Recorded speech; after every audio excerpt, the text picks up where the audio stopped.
ఓం నమో భగవతే వాసుదేవాయ. ఓం నమో భగవతే వాసుదేవాయ. ఓం నమో భగవతే వాసుదేవాయ. అజ్ఞానతిమిరాంధస్య జ్ఞానాంజనశలాకయా చక్షురున్మీలితం येन తస్మై శ్రీ గురవే నమః. नमा ओं विष्णुपादाय कृष्णपृष्ठाय भूतले श्रीमते भक्तिवेदान्त स्वामिन्यति नामिने। नमस्ते सरस्वती देवे गौरवाणी प्रचारिणे निर्विशेषा शून्यवादी पाश्चात्य देशतारिणे। जय श्री कृष्ण चैतन्य प्रभो नित्यानंद श्री अद्वैता गदाधारा श्रीवासादि गौर भक्त वृंद। हरे कृष्णा कृष्णा कृष्णा हरे हरे। हरे राम राम राम हरे हरे। मूकं करोति वाचालं पंगुं लंघयेति गिरिं यत्कृपतं महं वन्दे श्रीगुरुं दिनतारणं। परमानन्दं माधवं श्रीचैतन्य ईश्वरं। हरि ओं तत्सत्। हरे कृष्ण। हरे कृष्ण। ఈరోజు మనము శ్రీల ప్రభుపాదుల వారు జలదూత నౌకలో ప్రయాణం ఎలా కొనసాగించారు అన్న విషయాన్ని మనము ఈరోజు తెలుసుకుంటాము. మొదట ప్రభుపాద అని అంటారు ఆచార్యులను కదా.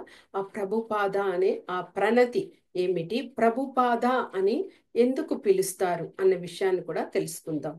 శ్రీల ప్రభుపాదుల వారి ప్రణతి. నమా ఓం విష్ణుపాదాయ కృష్ణ పృష్ఠాయ భూతలే श्रीमते भक्ति वेदांत स्वामिन् इति नामिने। नमस्ते सरस्वती देवे गौरवाणी प्रचारिणे निर्विशेषा शून्यवादी पाश्चात्य देशतारिणे। అంటే శ్రీకృష్ణ భగవానుని యొక్క పాదపద్మములకు శరణాగతి పొంది ఆ కృష్ణ భగవానునికి ప్రీతిపాత్రులైనటువంటి పరమ పూజ్యులైనటువంటి శ్రీల భక్తి వేదాంత స్వామి ప్రభుపాదుల వారికి నా గౌరవపూర్వక వందనాలు. అంటే మళ్ళీ మనకి నమస్తే సరస్వతీ దేవే గౌరవాణి ప్రచారిణే అంటే, ఓ గురుదేవా, మీ గురుదేవులైనటువంటి అంటే శ్రీల ప్రభుపాదుల వారి గురుదేవులైనటువంటి శ్రీల భక్తి సిద్ధాంత సరస్వతి ఠాకూర వారికి సేవను చేస్తున్నారు ప్రభుపాదుల వారు. అలాంటి సేవ చేస్తున్న మీకు మా ప్రణామాలు. అంతేకాదు, ప్రభుపాదుల వారు ఎంతో కరుణతో శ్రీ చైతన్య మహాప్రభు యొక్క బోధనలన్నింటినీ కూడా ప్రచారం చేస్తున్నారు. ఎక్కడ వెళ్ళి చేశారు? శూన్యవాదంతోనూ నిరాకారవాదంతో ఉండేటువంటి పాశ్చాత్య దేశాలకు వెళ్ళి అక్కడ వారిని అందరినీ తరింపజేశారు అని ఈ ప్రణామకు మనము అర్థము. మరి ప్రభుపాద అని అంటారు. ఏమిటి అర్థము? ప్రభుపాద అంటే ప్రభు అంటే ఓ కృష్ణ, దేవాది దేవుడైన భగవంతుడా. పాద ఆయన చరణ కమలాలకు అంటే భగవంతుని యొక్క చరణ కమలాలకు శరణాగతి పొంది అదే విధంగా అందరికీ కూడా ఆ శరణాగతిని పొందండి అని ప్రచారం చేసేటువంటి ఆ గురువుని ప్రభుపాద అని అంటారు.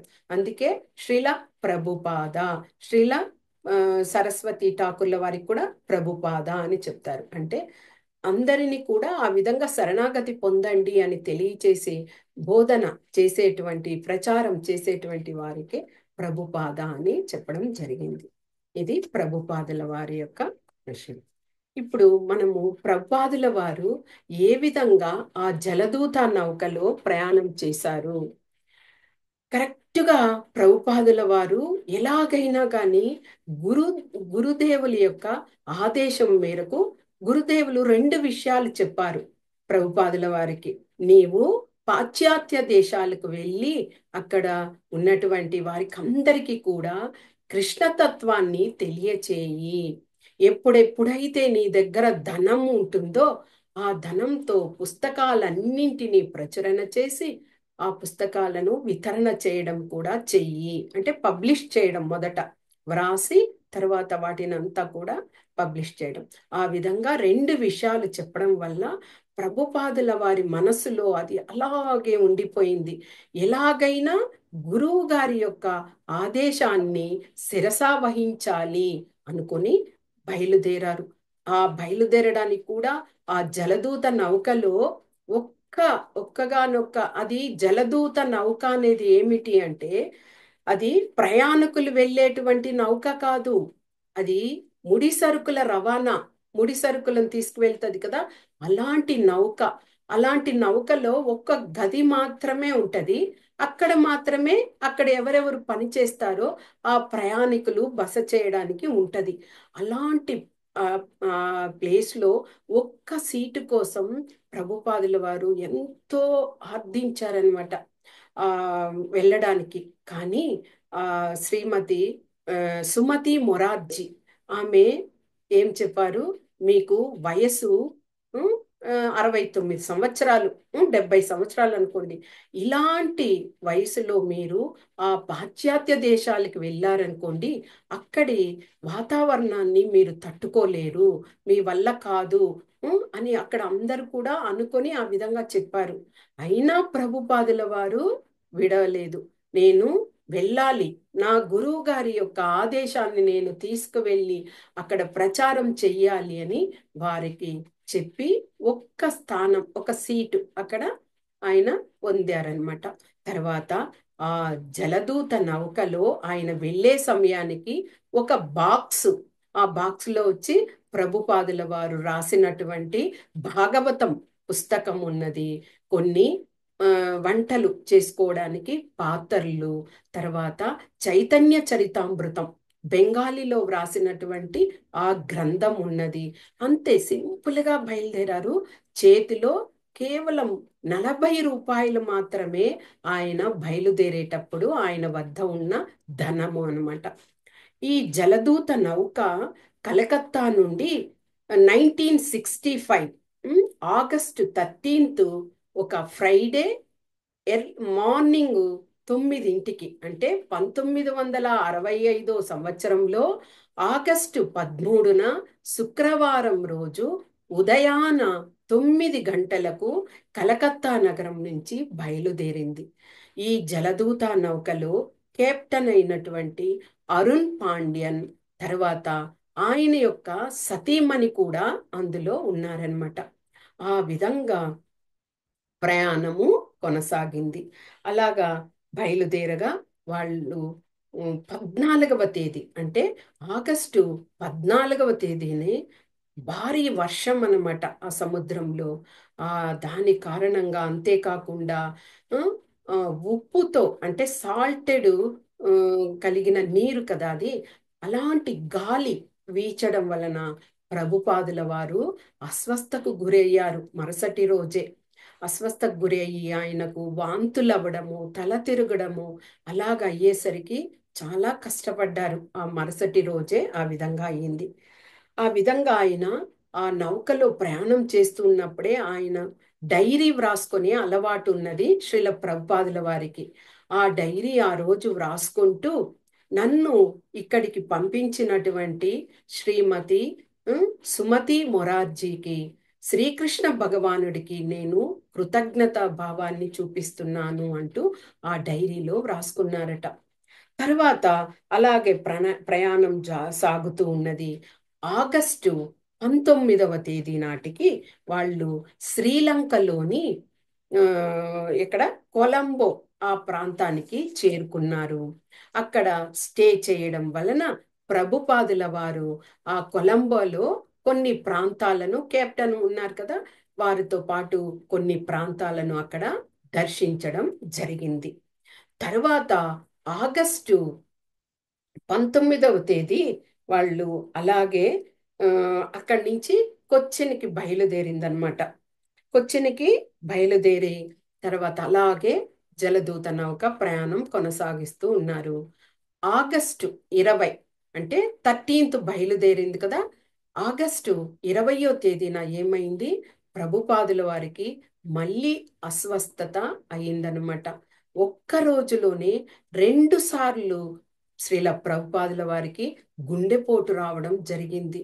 అంటే అలాంటి నవకల్లో ఆయనకు తోడు ఎవ్వరు లేరు. అంటే ఆయనతో పాటు వచ్చిన వాళ్ళు ఎవ్వరు లేరు. అక్కడ ఉన్నవాళ్ళు మాత్రమే.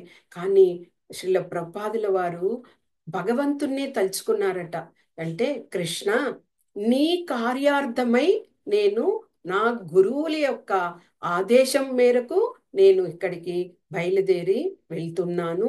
కాబట్టి నువ్వే నన్ను చూసుకోవాలి అన్నట్టుగా ఆయన అలాగే ఆ గుండెల మీద చేతిని ఉంచి మర్దన చేస్తూ అలాగే సాంతనం పొందారట. ఆ రోజు రాత్రే ప్రభుపాదుల వారికి కలలో భగవంతుడు ఆ నవకను తానే ఆ, తీసుకొని వెళ్తున్నారట. అంటే పూర్తిగా తానే ఆ నావను నడుపుతున్నట్లు వెళుతూ, నీకేమీ భయం లేదు, నేను నిన్ను రక్షిస్తాను, నీ తోడు ఉంటాను అంటూ శ్రీకృష్ణ భగవానుడు చెబుతున్నట్లుగా ప్రభుపాదుల వారు కలకన్నారట. అంటే ఇక్కడ చూడండి, ఆయన భగవంతుని యొక్క ప్రతినిధి కాబట్టే భగవంతుడు కూడా ఆయనకి 2 సార్లు ఆరోగ్యం అలాగా అయితే కూడా ఆయనే కాపాడారు. ఎవ్వరు సహాయం చేయలేదు అలాగా పూర్తిగా. తర్వాత అలాగే ప్రయాణం సాగుతూ ఉంది. సెప్టెంబరు 1వ తారీఖున వాళ్ళు సూయజ్ కెనాల్ ఆ ప్రాంతానికి చేరుకున్నారు. అక్కడ కూడా బస చేయడం వలన ప్రభుపాదుల వారు వెళ్ళి కొన్ని ప్రదేశాలు అక్కడ దర్శించారు. తరువాత మళ్ళీ నౌక ప్రయాణం కొనసాగింది. అలాగా ఆ, సెప్టెంబరు 10వ తారీఖు.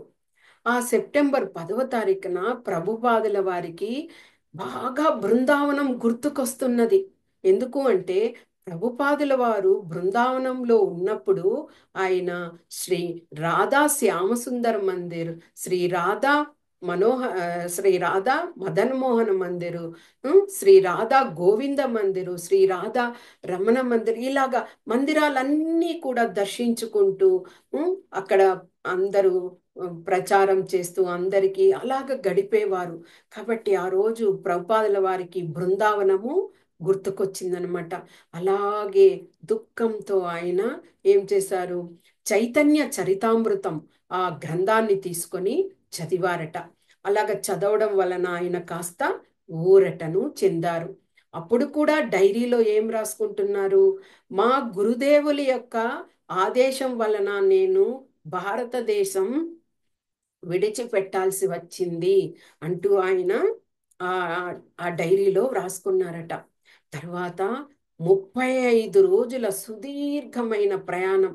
మీరు ఆలోచించండి, ఒక్కగానొక్క వ్యక్తి 70 సంవత్సరాలు ఈ ఈ దీనిలోనే నౌకలో ప్రయాణం చేస్తున్నప్పుడే ప్రభుపాదుల వారికి ఆగస్టు 20వ తేదీన శ్రీకృష్ణాష్టమి వచ్చిందనమాట.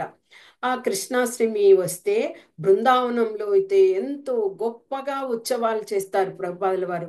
కానీ ఆ రోజు భోగాను తయారు చేసి భగవంతునికి అర్పించి ఆ ప్రసాదాన్ని అక్కడ ఉన్నటువంటి వారికి అందరికీ పంచి భాగవతము ఆయన ప్రవచనం చేశారట. ఆ మరుసటి రోజే 21వ తారీఖున ప్రభుపాదుల వారి జన్మదినం. ఆ జన్మదినాన్ని కూడా బృందావనంలో చాలా ఉత్సవం లాగా చేస్తారు. కానీ నిరాడంబరంగా ప్రభుపాదుల వారు అక్కడ జరుపుకున్నారు.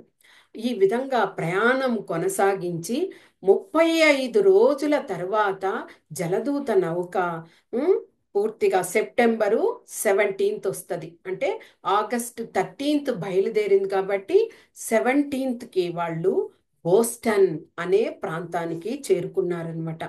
అక్కడ కస్టమ్స్ అధికారులు ఏం చేశారు, ప్రభుపాదుల వారికి 2 నెలలు మాత్రమే ఆయన అమెరికాలో ఉండే విధంగా ఆయనకు ఆ పత్రం మీద అదే డేట్ ముద్రించి సంతకం చేసి వారికి ఇవ్వడం జరిగింది. అంటే 2 నెలలు మాత్రమే ఆయన అక్కడ బోర్డింగ్ ఉండవలసి వస్తుంది. టూరిస్ట్ వీసా అంటాం కదా, ఆ విధంగా ఉండాలి. ఇక ప్రభుపాదుల వారు ఆ బోస్టన్ అనే ఆ ప్రాంతంలో అక్కడే ఉన్నప్పుడు ఆయన ఆ, బెంగాలీ భాషలో ఆయన ఒక కవితను రాశారు. ఆ కవితను మనం తెలుసుకుంటే నిజంగా ఆ ప్రభుపాదుల వారి మీద అంత ఆ, ప్రేమను మనం పొందుతాము. అలాగే అశ్రుధార కూడా ఇదవుతాం అనమాట. ఆయన ఏం రాశారు? ఓ ప్రియమైన కృష్ణ, నీవు ఎంతో దయామయుడివి, నా మీద ఎంతో దయను ఉంచావు. కానీ నన్ను ఎందుకు ఈ ప్రాంతానికి నువ్వు తీసుకొచ్చావో నాకు అర్థం కావడం లేదు. ఉమ్, నీవు నాతో ఏం చేయాలనుకుంటున్నావో నాకు తెలియడం లేదు. కానీ ఏదో ఒక కార్యము నేను చేయాలి అని ఉన్నది. కాబట్టే నీవు ఇలాంటి ఘోరమైన ప్రదేశానికి నన్ను తీసుకొచ్చి వదులుతున్నావు కృష్ణ అంటూ ప్రభుపాదుల వారు అక్కడ చెప్పారు. తర్వాత ఏం చెప్తున్నారు? ఇక్కడి ప్రజలందరూ కూడా రజోగుణం తమో గుణంలో ఉంటూ వారందరూ కూడా ఇదే ఆనందము, ఇదే సంతోషము అనుకుంటూ భగవంతుణ్ణి మర్చిపోతున్నారు. అలాగా మర్చిపోయి ఆయన యొక్క రుచిని కూడా తెలుసుకోలేకుండా, అవగాహన లేకుండా ఉన్నటువంటి ప్రజల మధ్య నేను వెళ్తున్నాను. నేను ఏ విధంగా కృష్ణ నీ గురించి వాళ్ళకందరికీ కూడా అర్థమయ్యే విధంగా నేను తెలియజేయగలుగుతాను అంటూ అక్కడ ప్రభుపాదుల వారు చాలా ఇదిగా వేడుకుంటున్నారనమాట. ఇంకా ఏం చెప్తున్నారు? ఓ కృష్ణ, నీ సంకల్పం చేతనే ఉమ్, ఈ మాయా అనే దానిలో జనులందరూ కూడా బందీలై ఉన్నారు. నీవు తలుచుకుంటే గాని ఇలాంటి మాయ నుంచి వాళ్ళందరూ కూడా విముక్తులవ్వరు. కరెక్టే కదా? మనం అందరం కూడా అలాంటి మాయా మోహితులమై ఉన్నాము. ఆ మాయ నుంచి బయటపడాలి అంటే కృష్ణుని యొక్క కృప మన పైన ఉంటే కానీ అది సాధ్యం కాదు. అదే ప్రభుపాదుల వారు అక్కడ కోరుకుంటున్నారు. ఇంకా ఏమంటున్నారు? ఓ కృష్ణ, నీ గురించి అంటే నీ రూప గుణ లీల విశేషాలను తెలియజేయడం కోసమే నన్ను ఇంత దూరం నీవు తీసుకొని వచ్చావు. ఉమ్, కానీ నాకు నీ ఆశీస్సులు మొదట కావాలి. ఉమ్, నీవు విజయాన్ని కలిగించినా పర్లేదు, లేదా నన్ను ఓడించి అంటే ఓటమి కలిగించినా కానీ ఏదైనా కానీ నీ చేతిలో ఉన్నది కృష్ణ అంటూ అక్కడ విన్నవించారు. ఇదంతా కూడా బెంగాలీ భాషలో ఒక కవిత రూపంలో ప్రభుపాదుల వారు రాసుకున్నారనమాట. తర్వాత ఏం చెప్తున్నారు? ఓ కృష్ణ, నేను నీ చేతిలో ఒక కీలు బొమ్మ లాంటి వాడిని. అంతే కదా? మనకి ఆ ఒక చెక్కతో చేసినటువంటి బొమ్మలు ఉంటాయి. ఆ బొమ్మని మనం కీ ఇచ్చి వదిలితే అది దానంతటా అది తిరుగుతూ ఉంటది, చేతులను ఇది చేస్తూ ఉంటది. అలా ఆ విధంగా నేను నీ చేతిలో కీలు బొమ్మ లాగా ఉన్నాను. నీవు ఏ విధంగా ఆడిస్తావో నన్ను ఆ విధంగా చేయి కృష్ణ అంటూ ప్రభుపాదుల వారు అంటున్నారు. అంతేకాదు, నేను నీ భక్తుడను. నేను అంతటి జ్ఞానాన్ని కలిగిన వాడిని కూడా కాను. అయినా కానీ నీ యొక్క కార్యార్థమై నేను ఇక్కడికి వస్తున్నాను. నాకు భక్తి వేదాంత అనే బిరుదుని ఇచ్చారు కృష్ణ. ఆ బిరుదుని సార్థకత చేయి. నేను ఎప్పటికీ నీకు రుణపడి ఉంటాను. నేను అభాగ్యుడిని కృష్ణ అంటూ ప్రభుపాదుల వారు ఆ సిగ్నేచర్ చేసి ఉంచుకున్నారు. అదే మనకు కీర్తన కింద కూడా వైష్ణవ ఆ ఆ కీర్తనలలో ఉన్నది. మనం అది ఒకప్పుడు కూడా ఒక రోజు నేర్చుకుందాం. ఆ విధంగా అయిన తర్వాత సెప్టెంబర్ 19కు ప్రభుపాదుల వారు న్యూయార్క్ చేరుకున్నారనమాట. న్యూయార్క్ చేరుకుంటే అక్కడ దిగి నడుస్తున్నారు.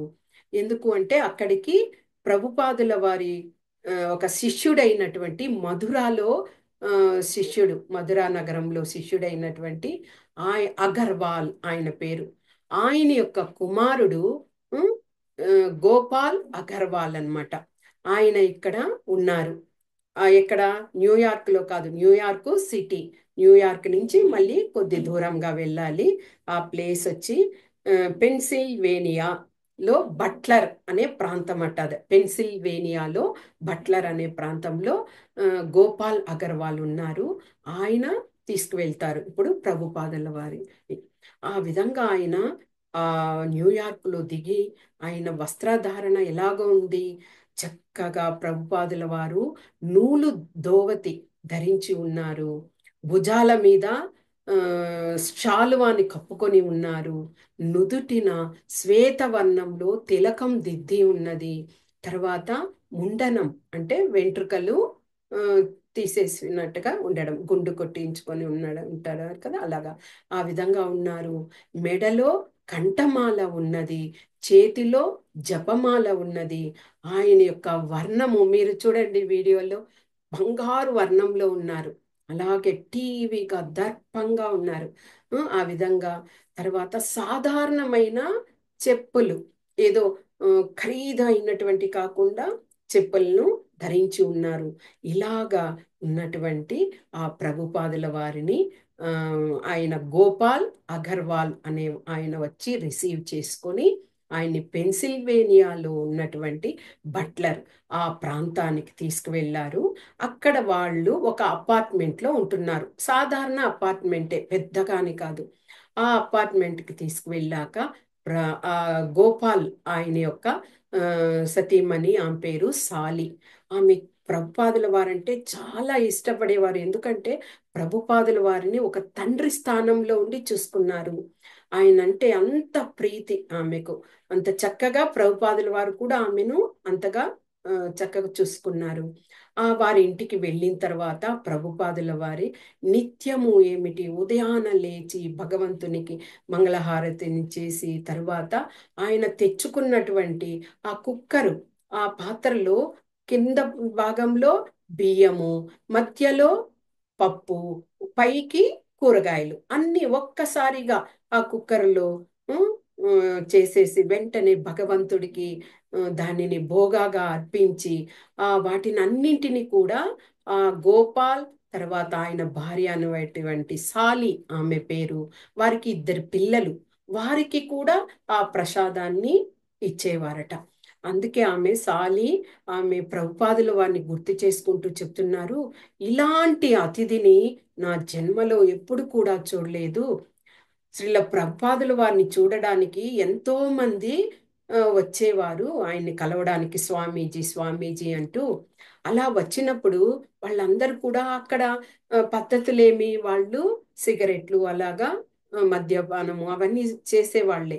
అలాగ వచ్చి అలాగ చేస్తూ ఉంటే కూడా ప్రభుపాదుల వారు అనేవారట, మీ అలవాటు మీరు చేయండి అంటే. తరువాత ఆయన 4 ప్రిన్సిపల్స్ వాళ్ళకి నేర్పించారు, దీనికోసం మీరు బాధపడకండి అని వారితో చెప్పేవారట. నిజంగా ఇలాంటి వారిని చూడలేదు. ఆయన ప్రతిరోజు కూడా భగవంతునికి అర్పించిన ప్రసాదాన్ని మాకు కూడా ఇచ్చేవారు అంటూ ఆమె తెలియజేశారు. ఆ విధంగా ప్రభుపాదుల వారిని చూడడానికి అక్కడ చుట్టుపక్కల ఉన్న వారందరూ కూడా వచ్చేవారట. కానీ అక్కడ ఉన్నటువంటి ఆ గృహము చిన్నదే, ఒక రూమ్ అయితే కూడా చాలా ఇదిగా ఉండేది, సందడిగా వచ్చేవారు కదా. అందుకని ఒక నెల రోజులు అలాగే గడిచిపోయాయి. తర్వాత ప్రభుపాదుల వారు ఇంకొద్దిగా పెద్దగా ఉన్నటువంటి ప్రాంతానికి వెళ్ళాలి అని తలిచారనమాట. అప్పుడు ముంబైలో ఉన్నటువంటి ఒక శిష్యుడి యొక్క అతని ద్వారా డాక్టర్ మిశ్రా, ఆయన పేరు డాక్టర్ రామమూర్తి మిశ్రా అని అతనికి రికమెండ్ చేయడం వలన ఆయన వచ్చి ప్రభుపాదుల వారిని న్యూయార్క్, ఫస్ట్ జలదూత నౌక దిగిన ప్లేస్ కదా న్యూయార్క్, ఆ ప్రాంతానికి తీసుకువెళ్ళారు. ఈ డాక్టర్ మిశ్రా అనే అతను ఆ, అంటే యోగా విధానాలు అంటే హఠయోగం అలాంటి వాటిని నేర్పిస్తూ అక్కడ అందరు కూడా కూడి ఉండేవారు. వారికి అందరికి కూడా ఒక గురువులాగా ఉంటూ, అంటే ఆయన భగవంతుణ్ణి విశ్వసించేవారు కాదనమాట. కానీ ప్రభుపాదుల వారికి మొదట ఆ విషయం తెలియదు, ఆయన దగ్గరికే వెళ్ళాల్సి వచ్చింది. అలాగ వెళ్ళినప్పుడు ప్రభుపాదుల వారు ప్రసంగాలు వీటికి అన్నిటికీ కూడా చూసి అందరూ కూడా చాలా మంది జనాలు వచ్చేవారు అక్కడికి.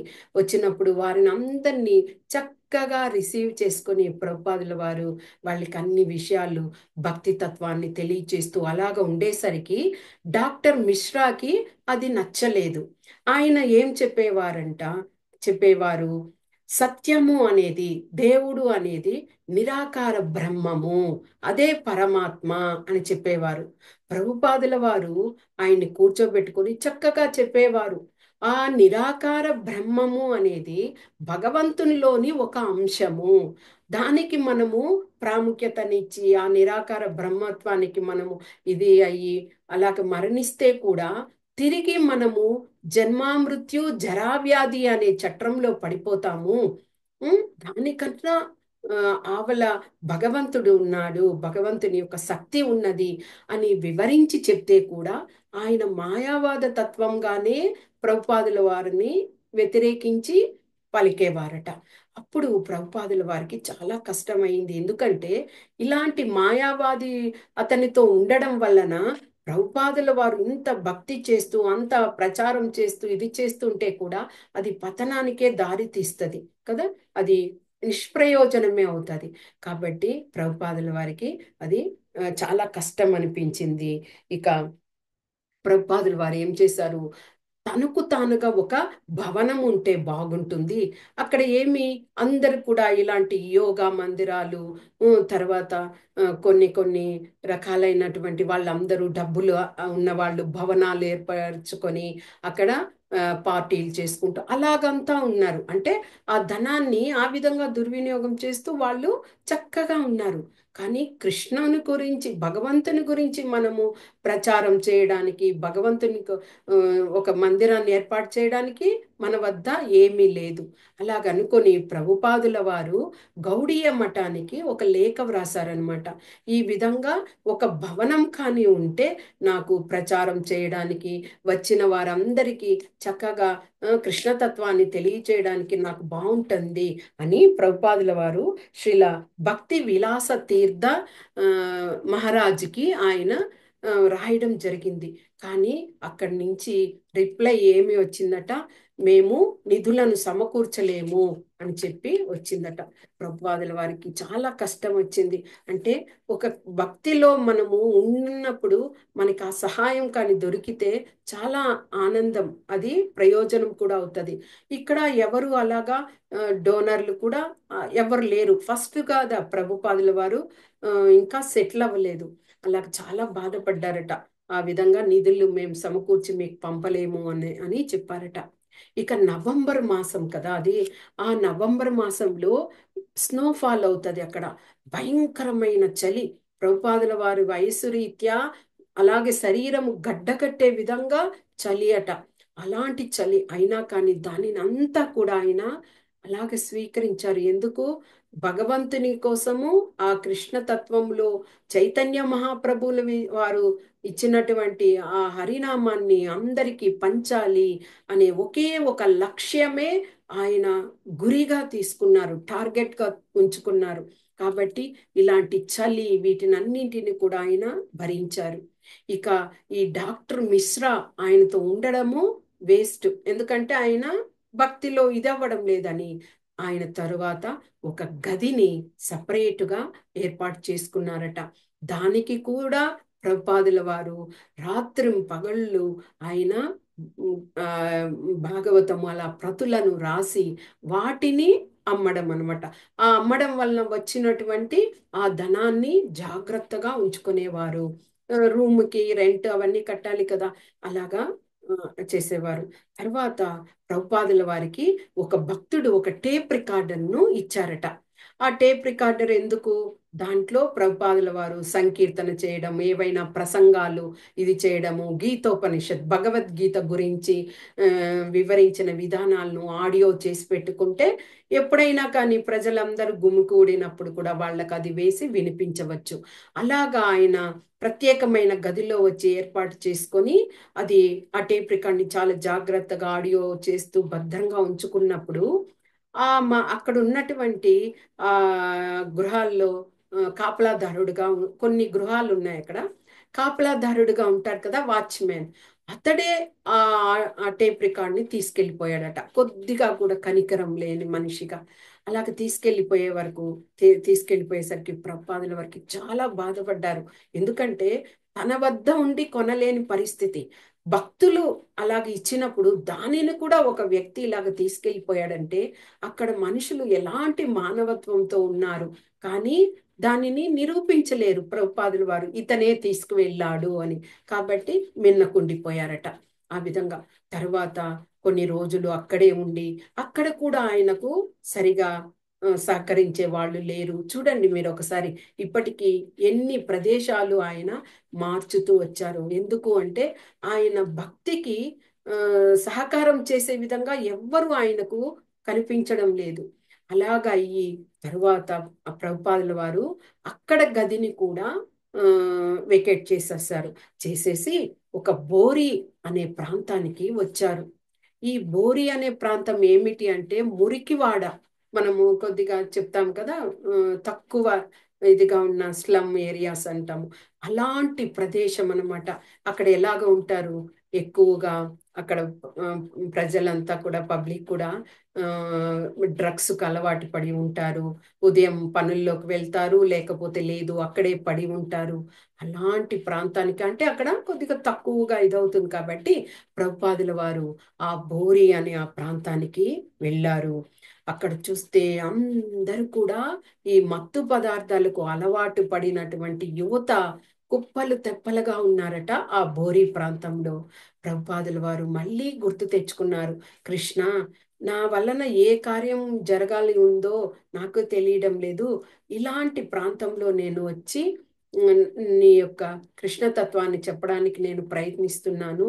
కానీ వాళ్ళందరికీ కూడా ఆ మంచి బుద్ధి కలిగే విధంగా వాళ్ళకి సహాయపడు కృష్ణ అంటూ కూడా ప్రభుపాదుల వారు వేడుకున్నారట. ఆ ప్రాంతంలో ఉంటూ ఒక గదిలో ఉంటూ ప్రభుపాదుల వారు అక్కడ కూడా భగవంతుడికి నిత్యము పూజలు చేసుకుంటూ మంగళహారతి ఇస్తూ తర్వాత భోగాను తయారు చేసి భగవంతునికి అర్పించి ఆ భోగాన్ని అక్కడ ఉన్నటువంటి ఆ, ప్రజలకు కూడా ఆయన ఇచ్చేవారు. సంకీర్తనము ఉమ్, చేసేవారు. ఆ విధంగా అక్కడ ఇదవుతూ ఉంది. ఆ ఆ తర్వాత అక్కడ ఉన్నటువంటి వాళ్ళు ఏ విధంగా ఉన్నారు అంటే పూర్తిగా మత్తుకు బానిసైనందువల్ల ప్రభుపాదుల వారు భక్తి చేసుకుంటూ ఉంటే హేళన చేయడము, లేదా తాగి తూలుతూ ప్రభుపాదుల వారిని ఢీ కొడుతూ వెళ్ళడము, లేదా ప్రభుపాదుల వారి ఉన్నటువంటి ఆ రూము ఎదురుగానే అందరూ వచ్చి పడిపోయి ఆ, గొనుక్కుంటూ అంటే తాగిన మైకంలో ఏదేదో మాటలు అంటూ గొనుక్కుంటూ అంతటి ఇదిగా ఉన్నటువంటి ప్రదేశము. అలాంటి వాళ్ళకు కూడా ఆయన కీర్తనలు చేసి వారికి ప్రసాదాలను ఇచ్చి ఆ ప్రసాదము ఇవ్వడం వల్లనే వారందరూ కూడా మంచి దారికి రాగలిగారు. అంటే వాళ్ళలో ఉండే ఆ అంతరాంతరాలలో ఉండే ఆ కల్మషాలన్నీ కూడా కొద్ది కొద్దిగా విముక్తులయ్యి ఇప్పుడు దేశమే వారి వైపు చూసి ఆ, ఆ, మెచ్చుకునే విధంగా భక్తులు తయారై ఉన్నారు. ఒకటి కాదు, రెండు కాదు, 108 మందిరాలను ప్రభుపాదుల వారు ఆ, నిర్మింపజేశారు అంటే అది ఆ ఘనత ఇంకా ఎవ్వరికి దక్కదు. ఇంకా ఎవ్వరు కూడా అలాగ చేయలేరేమో. అంటే ఎంతో మంది ఉంటారు గురువులు వాళ్ళ స్వలాభ కోసం, అంటే కొంతమంది, అందరు కాదు, అలాంటి వెచ్చిస్తూ వారు సంపదను ఇది చేసుకోవడానికి అలాగ ఉంటారు. కానీ ఇలాగ ప్రభుపాదుల వారు ప్రతి పైసాని భగవంతుని కోసమే వెచ్చించి మందిరాలను చేసి ఎంతో మంది శిష్యులను తయారు చేసి ఎంత ఆయన విశ్వగురువు, విశ్వానికే ఆయన శిక్షా గురువులాగా ఉన్నారు. అదే సమయంలో దీక్షలను ఇచ్చారు. అంత ఎన్నో వేల మందికి ఆయన బోధనలు చేసి వారిని అందరినీ ఇప్పుడు మనం చెప్తున్న ఆ ప్రదేశాలలో ఎలాగ ఉన్నారు చూడండి. అలాంటి వారిని అందరినీ కూడా తన వైపుకు తిప్పుకున్నారు అంటే ఆయనలో ఎంతటి శ్రమ, సాధన, ఆ కఠినత్వము, ఆ విధంగా ఆయన శ్రమించారు కాబట్టి వారందరూ కూడా ఆయన వైపుకే మొగ్గు చూపారనమాట. ఆ విధంగా ఉన్నటువంటి ఆ ప్రాంతంలో వారికంతా ప్రభుపాదుల వారు నిత్యము చెప్పేవారట. ఏం చెప్పేవారు? ఎప్పుడు కూడా భగవంతుడు సర్వాంతర్యామి, అన్ని చోట్ల ఉన్నారు, ప్రతి ఒక్కరి హృదయంలో ఉన్నాడు. కాబట్టి జగత్తు పూర్తిగా నిండి ఉన్నాడు. అలాంటి ఉమ్, భగవంతుణ్ణి మనము ఆశ్రయించలేదనుకో, ఆ ఈ జగత్తే శూన్యము అని చెప్పారు. మనకి శిక్షాష్టకంలో కూడా చైతన్య మహాప్రభువుల వారు కూడా యుగాయుధం నిమిషేణ చక్షుషా ప్రావృషాయితం అని ఆ దీంట్లో ఏడవ ఆ, దీంట్లో చెప్పున్నారు, ఆ శిక్షాష్టకంలో ఏడవ చరణంలో. ఉమ్, అంటే ఏమి, ప్రభుపా అదే మహాప్రభు కూడా ప్రతి నిమిషం కూడా నీ వియోగం వలన నేను అలాగే ఉండలేకుండా, అంటే ప్రతి నిమిషము ఒక యుగం లాగా నాకు గడుస్తున్నది. నీ విరహం వలన ఈ జగత్తంతా కూడా శూన్యంగా ఉంది అని సాక్షాత్తు కృష్ణ భగవానుడే రూపమైనటువంటి భక్త రూపంలో ఉన్న సాక్షాత్తు శ్రీకృష్ణ చైతన్య మహాప్రభువే అలాగా ఆలపించారు కదా. అందుకే ఆయన కళ్ళ వెంబడి అశ్రుధారలు అలాగే వర్షంలాగా కురిసిందట, బాష్పాలు అలాగా. ఆ విధంగా చైతన్య మహాప్రభువుల వారే ఆ విధంగా భగవంతుని యొక్క విరహాన్ని ఇది లేకుండా ఆ, తెలియజేశారు. అవి అదే రూపంగా ప్రభుపాదుల వారు కూడా అందరికీ ఆ విధంగా మనము భగవంతుని కానీ తలుచుకోలేదంటే, భగవంతుని యొక్క భక్తియుత సేవ చేయలేదంటే, భగవంతునితో మనము ఆ సంబంధాన్ని ఏర్పరచుకోలేదంటే ఉం, మనమంతా కూడా శూన్యమే. ఇంకా ఈ ప్రపంచం అంతా కూడా శూన్యమే. ఇంత రాసులుగా మనము ఉన్నా కానీ, ఇంత ధనరాశులతో మనము ఎంతో తృప్తిగా ఉన్నా కానీ అదంతా కూడా జీరోనే అని చక్కగా శ్రీల ప్రభుపాదుల వారు అక్కడ ఉన్నటువంటి వారందరికి కూడా తెలియచేశారు. అదే విధంగా ప్రభుపాదుల వారు కొద్ది కొద్దిగా శిష్యులను ఏర్పాటు చేసుకొని వాళ్ళందరినీ కూడా